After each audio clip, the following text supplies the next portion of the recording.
Semester 4 में branch accounting जो है वो हम लोग सॉल्व करने वाले हैं। ओके, तो ये ब्रांच अकाउंटिंग होता क्या है? ब्रांच अकाउंटिंग, मान लो अगर ए है, ए ऑफ कोलकाता,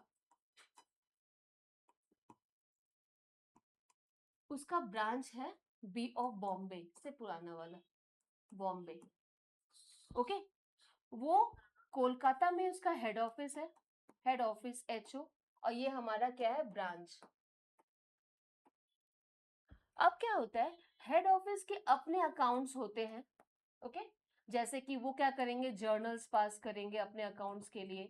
ओके, फिर लेजर है, ट्रायल बैलेंस है, फिर फाइनल अकाउंट बनाते हैं। ओके, इनकी अकाउंट कंप्लीट होती है। अब ब्रांच भी है, जहां पर ब्रांच में इतनी बड़ी कोई अगर ब्रांच नहीं होती है, तो छोटे मोटे अगर ब्रांच होते हैं, तो वहां पे अगर अब उसकी अकाउंटिंग करनी है, उसकी प्रॉफिट एंड लॉस का देखनी है, तो मुझे ये सारे स्टेप फॉलो करने पड़ेंगे, जो कि बहुत लॉन्ग प्रोसेस हो सकता है। मे बी वहां पे अकाउंटेंट नहीं हो, या स्टाफ कम होते हैं एक ब्रांच में ऐसे, तो उन लोग के लिए एक छोटा सा, मतलब एक बोल सकती हूँ मैं, अकाउंटिंग हो रहा है, लिमिटेड शॉर्ट ऑफ अकाउंटिंग किया जाता है, जिसमें मैं एक अकाउंट बनाऊंगी और मुझे उसमें से प्रॉफिट एंड लॉस और बैलेंस शीट भी टैली कर जाएगा। मतलब एसेट लायबिलिटी की भी रिकॉर्डिंग करूंगी, प्रॉफिट की भी रिकॉर्डिंग कर लूंगी एक अकाउंट में। ओके, तो इसको बोलते हैं यहाँ पे उन लोग सिर्फ लिमिटेड अकाउंटिंग बोल देती हूँ मैं इसे टर्म। ओके, लिमिटेड अकाउंटिंग करेंगे, और जहां से आप प्रॉफिट भी निकाल पाओगे और रिकॉर्ड कर लोगे एसेट्स एंड लाइबिलिटीज को भी।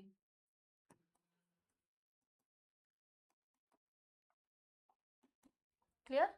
ओके, और जब मैं ब्रांच करने वाली हूं, तो ब्रांच के जो मेथड है यहाँ पे, वो 3 वे से आप ब्रांच के मेथड मतलब सम्स कर सकते हो। पहला हो गया डेटर सिस्टम, नोट्स लेते रहेंगे साथ में, डेटर सिस्टम। दूसरा हो गया स्टॉक एंड डेटर सिस्टम।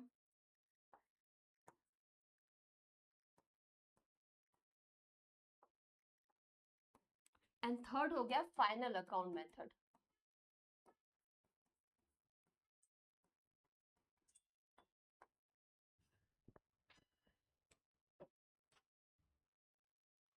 तो ये हेड ऑफिस के बुक में आप ब्रांच अकाउंटिंग कर रहे हो, इसलिए मैं यहाँ पे लिखी हूँ in the books of head office branch accounting. Okay, आपको मैंने ये बता रही हूँ कि इसमें लिमिटेड अकाउंटिंग मेथड होता है, मतलब मैं सिर्फ एक अकाउंट में ही देख लूंगी कि इसमें प्रॉफिट या आता है या लॉस आता है, और साथ में मैं एसेट की भी रिकॉर्डिंग कर लूंगी। ठीक है, बिकॉज हेड ऑफिस अगर मुझे प्रॉफिट एंड लॉस निकालना होता है या फिर एसेट की रिकॉर्डिंग करनी होती है, तो मुझे प्रॉपर रिकॉर्डिंग करनी पड़ती है, जर्नल, लेजर, ट्रायल बैलेंस करो, फिर फाइनल अकाउंट बनाओ, तो मुझे प्रॉफिट या फिर एसेट की रिकॉर्ड एसेट के बारे में मालूम चलता है। ब्रांच अकाउंटिंग में सिंपली एक अकाउंटिंग करते हो, तो उसमें आप प्रॉफिट एंड लॉस भी जान सकते हो और एसेट की रिकॉर्डिंग होते हैं। अब ब्रांच अकाउंटिंग जो होता है वो 3 मेथड्स में होते हैं। यहाँ पे देख लो, मैं एक बार अब फिर से बता दे रही हूँ।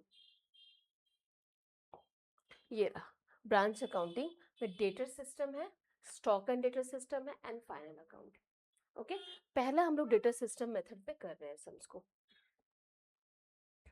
तो यहाँ पे in the books of head office branch accounting particular ये लिखा हुआ है। ओके, एक छोटा सा सम्स को मैं फॉर्मेट पहले बता दूं, उसके बाद आप एक सम्स कर लेना।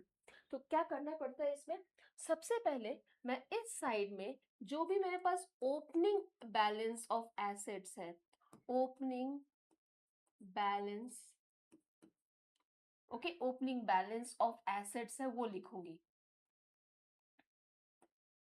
ओके, मे बी यहाँ पे ओपनिंग बैलेंस बीडी लिखेंगे हम लोग, मैं ऐसे बता रही हूँ, आपके ओपनिंग बैलेंस ऑफ एसेट लिखेंगे। एक मिनट, इजी हो जाएगा ना।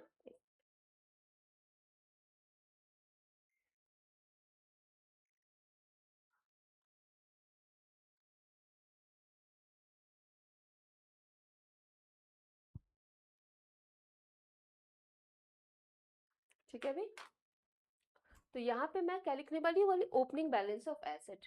मान लो क्या क्या एसेट है, से लैंड एंड बिल्डिंग हो गया, आपके पास प्लांट एंड मशीनरी हो गया, स्टॉक हो गया, जो भी ओपनिंग बैलेंस रहेगा वो आप रिकॉर्ड करेंगे इसमें। ठीक है, और कैश हो गया, मान लो कैश का बैलेंस है, डेटर्स तो होगा, डेटर्स का बैलेंस लिख दिया आपने ऐसे। ओके, नेक्स्ट अगर मैं यहाँ पे ओपनिंग बैलेंस ऑफ एसेट लिखूंगी तो इस साइड में मेरे पास क्लोजिंग बैलेंस ऑफ एसेट होगा। मैं बार बार बता रही हूँ, ये अकाउंट का टर्म नहीं होगा, बैलेंस बीडी, यहाँ पे बैलेंस बीडी होगा। Again closing balance of sorry closing balance बोल दिया मैंने, ओके एक मिनट, ओपनिंग बैलेंस ऑफ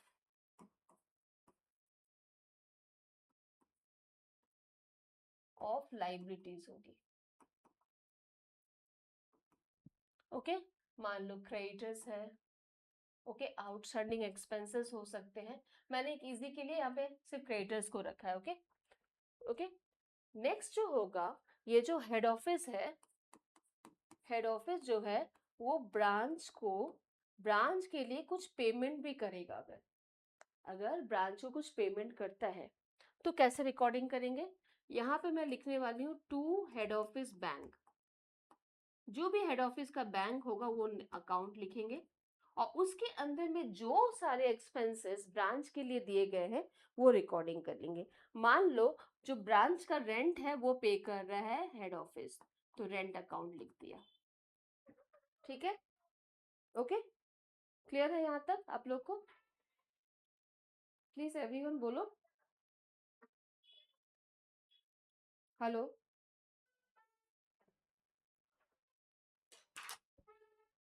अच्छा, तो यहाँ पे मैं क्या करने वाली हूँ, हेड ऑफिस ने जो एक्सपेंस किया है उसको ऐसे हेड ऑफिस बैंक करके लिख दिया। अब जो ब्रांच है वो खुद भी एक्सपेंस करता है कुछ एक्सपेंसेस को, तो मैं उसको यहाँ पे ब्रांच अकाउंट लिखूंगी। ओके, ब्रांच अकाउंटिंग सपोज तो मान लो यहाँ पे क्या हो सकता है, अच्छा यहाँ पे आप सिर्फ हेड ऑफिस बैंक ही अभी याद रखो, उसके बाद देख लेते, बाद में बताती हूँ। ओके, तो ये मैंने opening balance asset, opening balance of liability और जो ब्रांच का एक्सपेंसेस है, डायरेक्ट एक्सपेंसेस, वो लिख दिया है। एक यहाँ पे और चीज ऐड कर सकते हैं जो कि उसको पहले ही लिखना,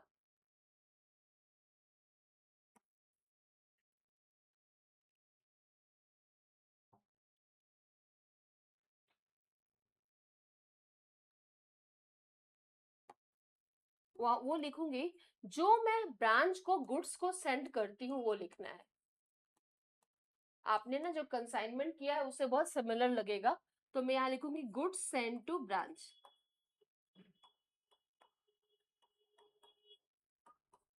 मैं ब्रांच को सेल करने के लिए जो गुड्स भेजूंगी वो रिकॉर्डिंग करेंगे यहाँ पे। ओके ओके, तो यहाँ पे goods send to the branch लिखा। ओके, मैं इसको थोड़ा जूम आउट कर रही हूँ। देखो और कुछ ज्यादा नहीं है, अगर मैंने गुड्स सेंड किया है तो वो गुड्स को सेल करेंगे। ओके, गुड्स को सेल करेंगे तो इसकी रिकॉर्डिंग करने वाली हूं मैं बाय, यहाँ पे लिख सकते हो तुम बाय बैंक। ओके, बैंक में क्या लिखने वाले हैं, एक तो लिखोगे कैश सेल्स और दूसरा लिखेंगे कलेक्शन फ्रॉम डेटर्स। याद रखोगे डेटर सिस्टम में मैं क्रेडिट सेल्स को रिकॉर्ड नहीं करूंगी, जब मैं पूरा कंप्लीट कर लूंगी तो इसका आंसर आपको मिल जाएगा। सिर्फ कैश सेल्स रिकॉर्ड करूंगी और डेटर से जितने पैसे कलेक्ट कर रहे हो जो ब्रांच भेजेगा वो लिखना है। ठीक है, और ये कहाँ आएगा, बैंक में आएगा, बैंक मतलब हेड ऑफिस के बैंक में आ जाएगा। ठीक है, क्लियर है? ओके, नेक्स्ट जो है, यहाँ से मैंने गुड सेंड जो भेजा है या तो सेल्स हो रहा है या फिर कुछ और हो सकता है जो भी नेगेटिव होगा। यहाँ गुड्स सेंड कर रही हूँ ब्रांच में ऐड हो रहा है, माइनस होने के जो जो रीजन होंगे, लाइक अगर वो गुड्स को रिटर्न वापस हेड ऑफिस में भेज रहे हो या फिर गुड्स खराब हो जा रहा है, वो सारी रिकॉर्डिंग मैं यहाँ लिखूंगी और उसका जो अकाउंट होगा ना वो भी यही होगा, goods send to the branch. Account name है ये मत समझना गुड सेंटर ब्रांच यहाँ पे लिख रहा है, यहाँ पे इस और लिखने का मतलब है स्टॉक को माइनस करना। मान लो रिटर्न हो रहा है तो मैंने रिटर्न लिख दिया यहाँ पे। ओके, जैसे मैंने यहाँ पे ओपनिंग बैलेंसेस ऑफ एसेट लिखे हैं, यहाँ पे क्लोजिंग बैलेंस ऑफ एसेट इस साइड में लिखने वाली हूँ।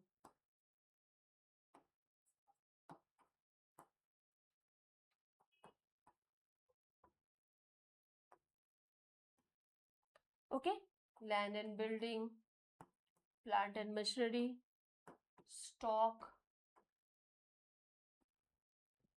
ओके, कैश, डेटर्स, ठीक है, लिख लिया साथ में। और यहाँ पे क्या लिखने वाली हूँ, by to closing balance of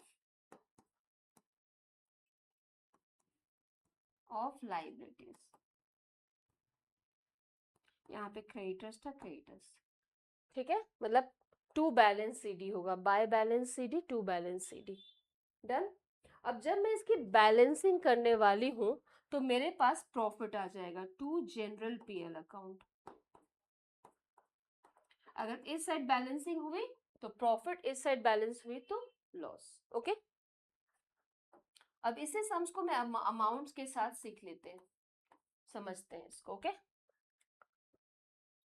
बोलो यहाँ तक कोई डाउट है आप लोग को?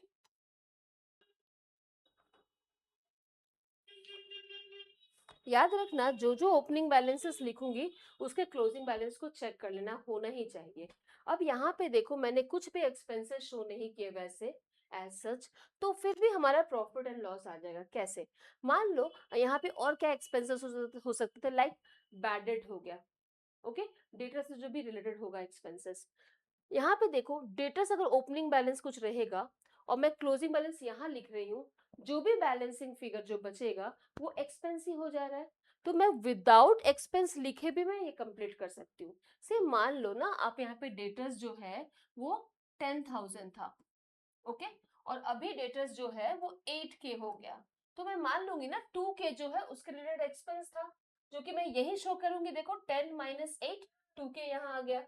Similarly land and building and plant and machinery में डेप्रिसिएशन हो गया, मान लो इसकी वैल्यू हो गई 15 है और इसकी वैल्यू है 20, और इसमें मैं लिख रही हूँ लैंड एंड बिल्डिंग में 15 के जगह पे मैं लिख रही हूँ 12, ओके, यहाँ लिख रही हूँ 12K, और प्लांट एंड मशीनरी में लिख रही हूँ मैं यहाँ पे से 18K।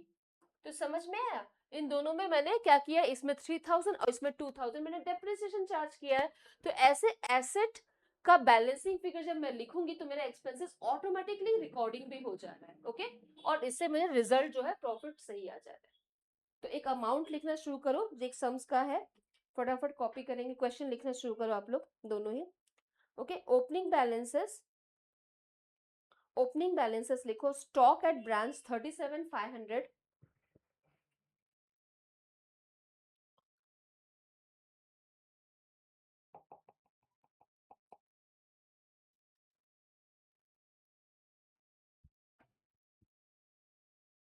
लिखा।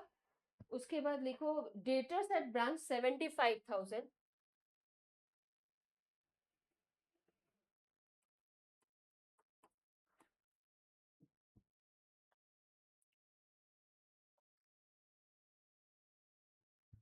डेटर्स है 75,000, जो इस सम्स में मैं उसकी वैल्यू पुट करके आंसर मिलाने वाली हूँ। कैश लिखेंगे 750, कैश लिखेंगे 750, यहाँ पे पेटी कैश गिवन है, इस पे कैश लिख रही हूँ 750, ठीक है। इसको मैं यहीं पे आउटसाइड ऐसे लिख दे रही, 37,500, 750 और यहाँ पे 75,000 अमाउंट कॉलम में, ठीक है। इसके बाद क्वेश्चन में लिखोगे goods sent to branch 6,30,000, goods sent to branch 6,30,000, मैं आंसर में पुट करती जा रही हूँ। कैश सेल्स है 1,50,000,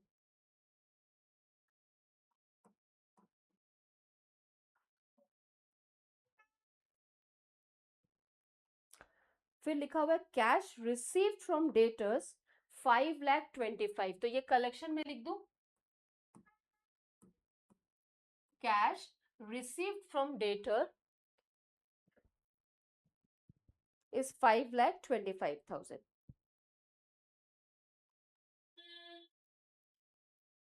Goods return from debtors. Goods return from debtors is 5,000.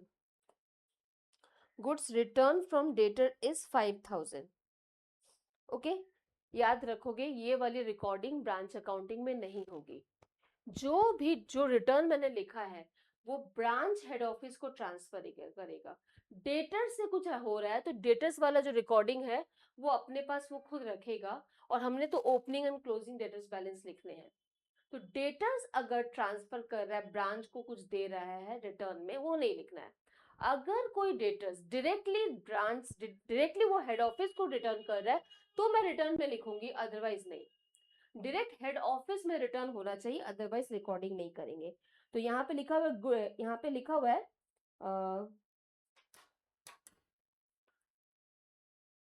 Goods return by debtors to branch, लिखोगे 3,000.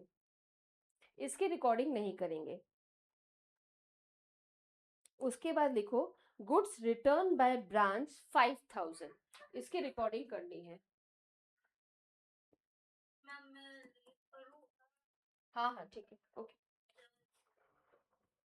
ओके. तो यहाँ पे रिटर्न वाला पार्ट आ गया. यहाँ पे नेक्स्ट क्रेडिट सेल है 5,70,000. इसकी भी रिकॉर्डिंग यहाँ नहीं होगी. क्रेडिट सेल्स ऑफ 5,70,000 क्वेश्चन में लिखोगे बट इसकी रिकॉर्डिंग नहीं होगी. नेक्स्ट लिखेंगे cheque send to branch head of 5,70,000 credit sales.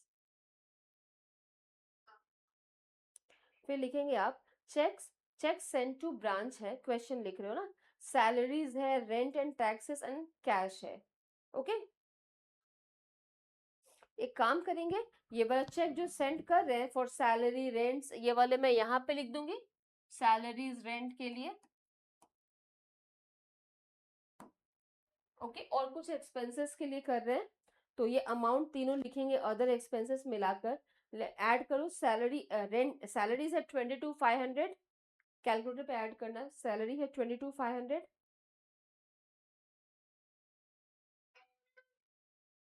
Rent and taxes है 3,750. एंड कुछ कैश भी दे रहे हैं 2,750.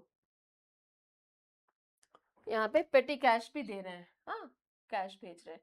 ये एक्चुअली पेटी कैश है तो मैं यहाँ पे पेटी कैश लिख दे रही हूँ. देखो पेटी कैश ही लिख दो आप इसको. ओके पेटी कैश है तो यहाँ पे वो पेटी कैश भी भेज रहे हैं. पी कैश कितना है टोटल अमाउंट 29,000. मैं यहाँ लिख रही हूँ एक्सपेंस में. ओके नेक्स्ट लिखेंगे क्लोजिंग बैलेंसेस गिवन है. Stock at branch 62,500. मैं इसमें चेंज कर रही हूँ बिकॉज लैंड एंड बिल्डिंग ये सब नहीं है, सिर्फ स्टॉक है तो मैं इसको थोड़ा सा चेंज कर रही हूँ. स्टॉक कितना गिवन है, स्टॉक एट ब्रांच इज 62,500.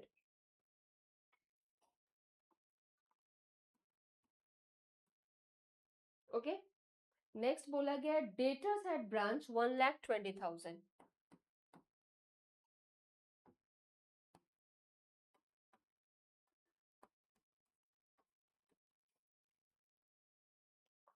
पेटी कैश एट ब्रांच है 500.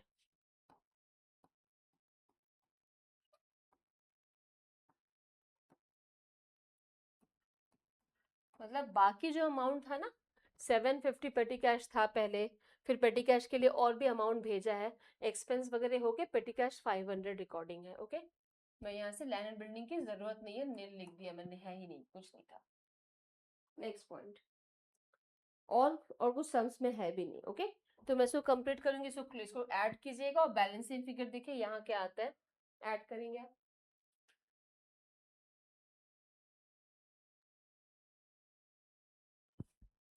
यहाँ टोटल आ गया 8,63,000. यहाँ सब्ट्रैक्ट कर लेंगे. हाँ जी हाँ बोलो।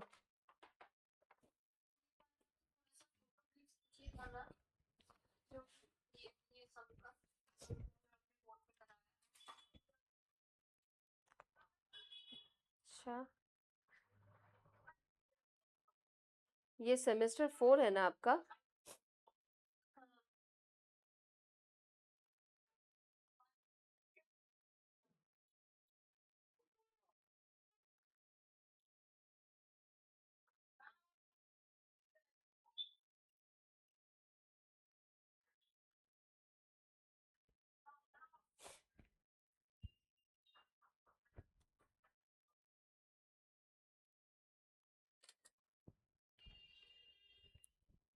मैं इसको स्टॉप